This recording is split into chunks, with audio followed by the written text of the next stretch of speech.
Dihay usa ka istorya nga akong nabasahan. Usa ka tigpaniltil og bato, no? Kaila mo tigpaniltil og bato? Kanang tiltilo ng bato kanang paparehas og gidak-on niya ibaligya, di ba? Usa ka adlaw ni ana gibati sa maniltilay og bato ang kakapoy sa iyang pagkamaniltilay, gihago na gyud siya kaayo. Og sa iyang pagpaniltil og bato, nilabay ang usa ka hari. Nagyaw-yaw og nagbagulbol siya, Ginoo, pagkapait niya akong kahimtang nga tigpaniltil ra in taon kog bato, himo akong sama ni anang hari. Kay gusto pud ko makatilaw og laming kinabuhi, ikahibaw ko kining hari gamahanan kaayo. Ayon pa sa istorya, gihimo siya sa Ginoo nga usa ka hari. Nahimo na siyang hari, usa ka adlaw na naglakaw siya. Siyang paglakaw, gibati siya og kainit tungod sa silang sa adlaw. Giinitan gyud siya maayo. Nagyaw-yaw na pud siya, nagbagulbol, Ginoo, gamahanan pag yun ning adlaw kay sa hari. Kay gibati mo og kainit, himuan na lang kung usa ka adlaw, Ginoo. Niya gihimo siya sa Ginoo og adlaw. Nahimo na siyang adlaw, ni pasiga siya sa iyahang silaw, ni subang siya. Unya sa kalit lang midagom. Og sa pagdagom natabunan ang iyang silaw og nawala ang iyang kainit. Ningon siya, nagyaw-yaw na pud siya, nagbagulbol na pud, Ginoo. Mas gamahanan pa man day ning dagom kaysa adlaw. Himuan na lang kung dagom, kay mas gamahanan pa man day ang dagom kaysa adlaw. Gihimo siya sa Ginoo nga usa ka dagom. Karon sa dihang dagom siya, nahimo siyang uwan, unya ni agas ni uwan. Unya ni baha ang usa ka bahin sa kalibutan, ni baha. Ingon siya gamahanan gyud ay ang kanabang dagom ug ang uwan, ay tiyaw mo na nakauwan gud ko na naibaha. Pero sa kalit lang nakabantay siya nga di ay usa ka parte sa sapa nga wala mo kaagi ang tubig kay gibabagan sa usa ka dako kaayong bato. Yung siya mas gamahanan pag yun ning bato. Kay nababagan man, wa man kaagi ang tubig, gikan ako nga usa ka ulan, gikan sa pagkadagom. Mao nga, mas gamahanan pa man ning bato. Himuan na lang kung bato, Ginoo. Nagbagulbol na po siya. O gihimo siya sa Ginoo nga usa ka bato. Panusa ka adlaw niya na, dihay maniltilay og bato ni abot. Gihinay-hinay siya tiltil. Ingon siya, mas gamahanan pa man din di maniltilay og bato. Ginoo, himuan na lang kung maniltilay og bato. Og nabahibalik siya sa iyang karaan nga pagkataho nga maniltilay og bato. Binuang gud nga istorya nga ginamagama og tao ba. Pero nagpahinumdum ni nato, kitang mga tao usahay bagulbulan ta kayo. Matod pa sa usa ka obispo, ingon siya, we are a people who love to complain. Ganahan kay tang mo reklamo, ganahan kay tang magyaw-yaw, ganahan kaayo ta nga magkutib-kutib niya atong ba usahay. Bisan good og way dili importante nga magyaw-yaw ka, bisan good og dili naunta kinahanglan nga magyaw-yaw, ganahan lang yun ta magyaw-yaw. Matod pa sa sociology, ang usa ka tawo mo makalitok siya og 18,000 words a day. Ang mura gagibasihan ni mga tabian siguro, no? Hindi po siguro makabot 18,000 ng mga hilumon. Ang usa ka tawo mo average og 18,000 words nga mogawas ang baba a day. Unya matod pa, most of these words are not that very important. Dili importante ba? Atong hinumduman tong nahitabo 2 weeks ago, a few weeks ago, katubitang nahitabo ni Maria ug ni Marjorie. Katubang sagpaon ug iskabitsi, hinumdum ato. Daghan mga pulong nga migawas sa ilang mga baba nga di na ta kinahanglang isulti. Pero nahitabo to tungod kay grabe pud ang ilang mga baba. We are a people who love to complain. We love to murmur. Ganahan ta magyaw-yaw. Ako ning gisgutan tungod kay sa ebanghelyo karon, ang mga tao nga diha naminaw ni Kristo nagbagulbol. Niingon na gani si Kristo, ako mao ang pan nagikan sa langit. Pagkadaghan na sa lagi istorya, kailan man ta amahan ani? Kailan man ta anak ni Jose? Taga didto man ni, trakuan man ni, pobre man ni, anak man ni panday. Nisultir gani si Kristo nga siya mao ang pan nagikan sa langit, paghadaghan lag chichiburitse. Daghan nagyaw-yaw. Di na gud unta importante. Mas okay gud unta kung naatay dili masabtan atong ipangutana. Kung naatay kalibog atong klaruhon, nganong kinahanglan man magyaw-yaw ta? Nganong kinahanglan magbagulbul ta? Nganong kinahanglan magbagutbut ta? Usahay kitang mga tao ingon ani ta, no? Sakit man ni nga mga pulong, no? Pero apil man pud ko ani. Apil man pud ko ani, usahay ingon ani man pud ko. Buntag pa gani sayo. Gayaw-yaw na ta.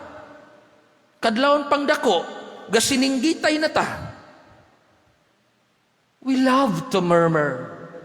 We love to complain. Ganahan ta magyaw-yaw bisan kining mga butanga dili na mao'y importante kaayo ug kahibaw ta nga sa kadaghang mga higayon nga nagyaw-yaw nagbagulbul ta, dili makatabang nato. Dili makahatag og kaayuhan sa kinabuhi. Ang problema manggod aning pagyaw-yaw ug pagbagutbot kay mo resulta ni sa pagpanglibak. Kana magyaw-yaw ka, kasagaran magyaw-yaw manggod kay magmeeting karon. Inig meeting, wana istorya. Inig humag meeting, magyaw-yaw na. Unya, manglibak na dayon. Ang nakapait pagyod, kaya magyaw-yaw, wapod na minaw pag meeting. O di ba ka, wag yun mo attend pag meeting. It's a reality. Sakit, no? Pero yung naan ito usahay, musangpot ngadto sa pagpanglibak or gossiping. Nakabasa bitaw ko, nula ko no'y upat ka klase nga pagpanglibak. Mayo po kikinig pagpanglibak na po klase-klase di ay. No? Doon ay upat ka klase o upat ka hinungdan nga nung manglibak ta. Una, kanang gitawag og angry gossiping. Kana bang imong gilibak ang tao tungod kay nasuko ka? Kana bitaw mga kasuko nga imong gisuppress? Kanang gitago-taguan nimo nga mga kasuko ba? Muadto ka sa uban ana, kay imo nang dauton og imong ipanugilon og imong libakon ang maong tawhanan nga imong ikasukan pag-ayo. And many times nakahimo tani anang mga butanga. Lain na klase sa gossip. Kanang gossip because of envy. Kanang masina bitaw ta.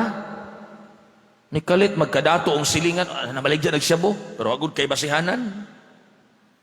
Nikalit og kaadunahan imong kaila, nakakubkub tug bulawan, wag kay basihanan. Pero imo nang gipalakaw namong istorya, imong gilibak ang mga tao. Bisag way igong basihanan. Gusto nimong gubon ang dungog kinabuhi sa uban.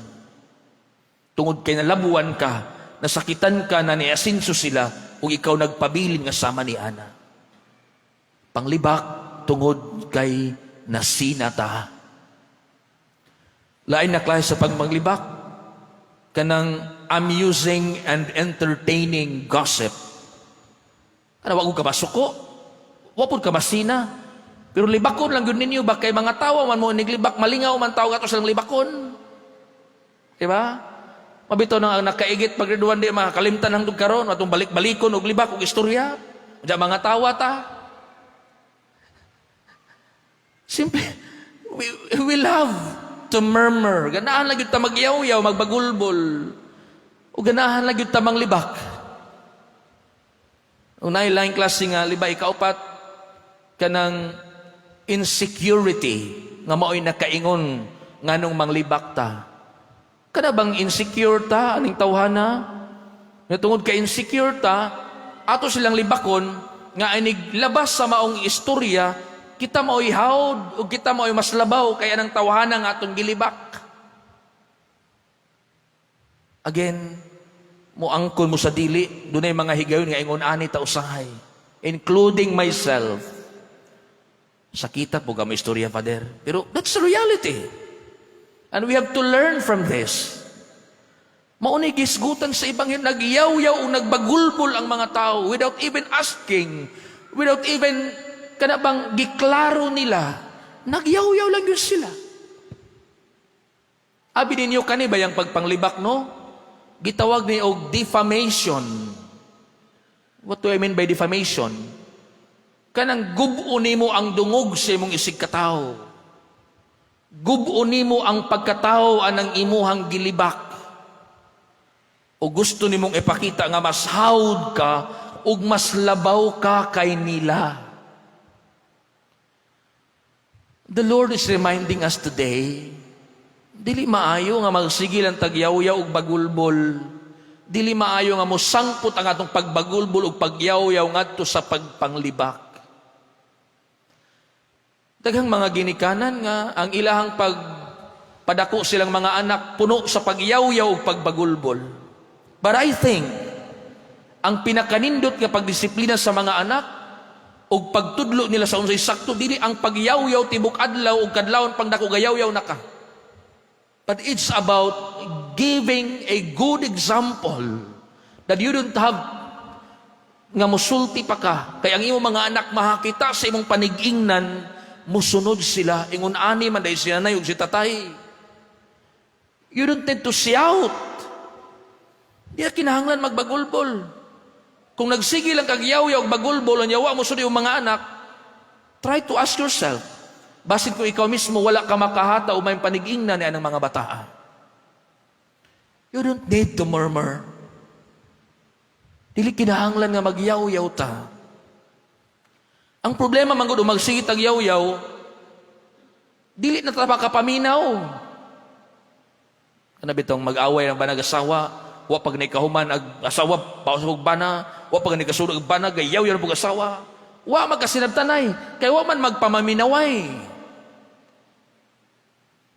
Mas nindot nga mohilom usata aron makakat-on ta ug makadungog ta ug makasabuta sa ilang mga punto. Timan ira tanawa ra gud ninyo kaning atong porma sa lawas. The Lord is giving us one mouth and two ears for us to speak less and listen more. Usara ka ba itong duha ka ba itong dunggan? Again, aron mas maminaw tagdagan kaysa musulti taog daghan. I think that's the wisdom why God is giving us that. Basin mao na wisdom sa Ginoo ba? Kaya usahay, walay maayong resulta ang atong pagyaw-yaw ug pagbagulbol.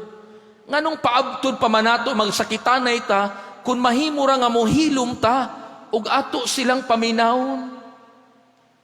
Nganong kinahanglan mag-insultuhanay ta kung mahimo ra di ay nga paminaw nato ug sabto nato sila. The second reading today is very nindot kaayo ba? Di na kinahanglan nato i-interpret. Literal yun kaayo ba?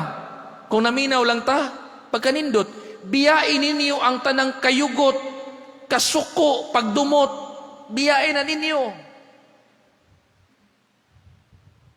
Undangan ninyo ng pag-insultuhanay. Pasabot, pag-insultuhanay o pagpasakitanay. According to the second reading, hikalimti ninyo ang pagdumot. Hinunua, pagmaluluyon kamo, ug pagpasayloanay kamo. Kay kung mahitabo ni, di na ta magyaw-yaw, di na ta maglibakanay, di na ta magdautanay. Hinaot, kining simple nga mensahe sa itong ebanghelyo o mga pagbasa karong adlawa, magtabang ka nato, aron di na nato punan pa ang kasaba sa kalibutan sa pagsige nagyaw-yaw. aron di nato punan pa ang kagubot nga atong nasinati sa kalibutan, kundili masinati nato ang kalinaw, kahiusahan pagsinabtanay ug paghigugmaay. Amen.